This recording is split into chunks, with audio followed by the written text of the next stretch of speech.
ముందు రెండు విశేషాలు మీకు చెప్పాలి. నేను ఈవేళ డిసెంబర్ 9 నేను డైరీలో రాసుకోవాల్సిన విశేషం ఏమిటంటే రెండు విశేషాలు ఉన్నాయి.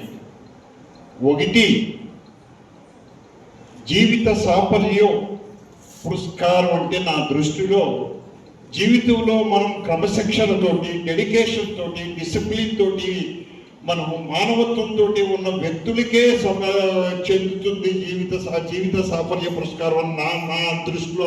అంటే ఒక జీవితానికి సాఫల్యం ఇస్తాడు వ్యక్తి. అటువంటి వ్యక్తి మా యూనిట్ దాసరి యూనివర్సిటీ నుంచి వచ్చినటువంటి రామకృష్ణ గారికి, గూడా రామకృష్ణ గారికి వచ్చింది అంటే నిజంగా గురువు గారు ఎక్కడున్నా మీ ఆశీస్సులు మీకు అందిస్తారండి. నిజంగా కూడా అది నాకు ప్రౌడ్ ఈవేళ. రెండోది ఇంకో విశేషం ఉందండి. ఏమిటంటే నేను 90% కామెడీ సినిమాలు తీసాను, కామెడీ డైరెక్టర్గా ముద్రపడింది. కానీ ఈ రోజుకు ఒక ప్రత్యేకత ఉందండి. మార్నింగ్ నేను ఒక క్లాసికల్ ప్రోగ్రామ్ పోటీలు DD కండక్ట్ చేశారు దూరదర్శన్ వారు రామంతపూర్ స్టూడియోలో. దానికి నన్ను అతిథిగా తీసుకెళ్ళారు. ఈవేళ ఇనాగరల్ ఫంక్షన్ అండి. అది పోటీ కాంపిటీషన్ స్టార్ట్ అయింది ఈవేళ. దానికి వెళ్ళాను నేను.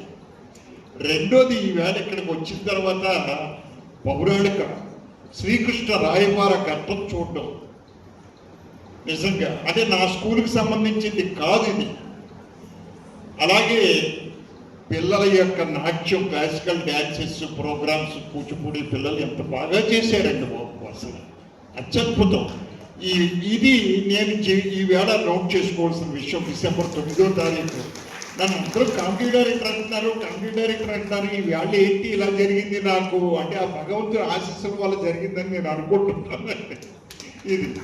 ఏది ఏమైనా ఈరోజు మాత్రం గొప్ప విశేషం.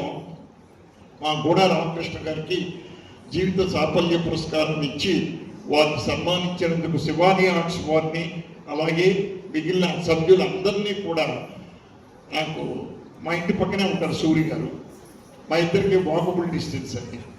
ఈ 1 year అయినా మన పరిచయం వేయండి. ఎన్నో సంవత్సరాలకి మేము మధురానగర్లో ఉంటున్నా కూడా 1 year అయ్యింది మాకు పరిచయం ఏర్పడి. ఆ రోజు నుంచి ఆత్మీయంగా ఆయన మన దగ్గరికి వస్తూ ఉంటారు, అప్పుడప్పుడు మాట్లాడుతూ ఉంటారు, వెళ్తూ ఉంటారు. సో జీవితంలో నిజంగా కూడా ఒక కళాకారుడు అవ్వడం అనేది ఒక గొప్ప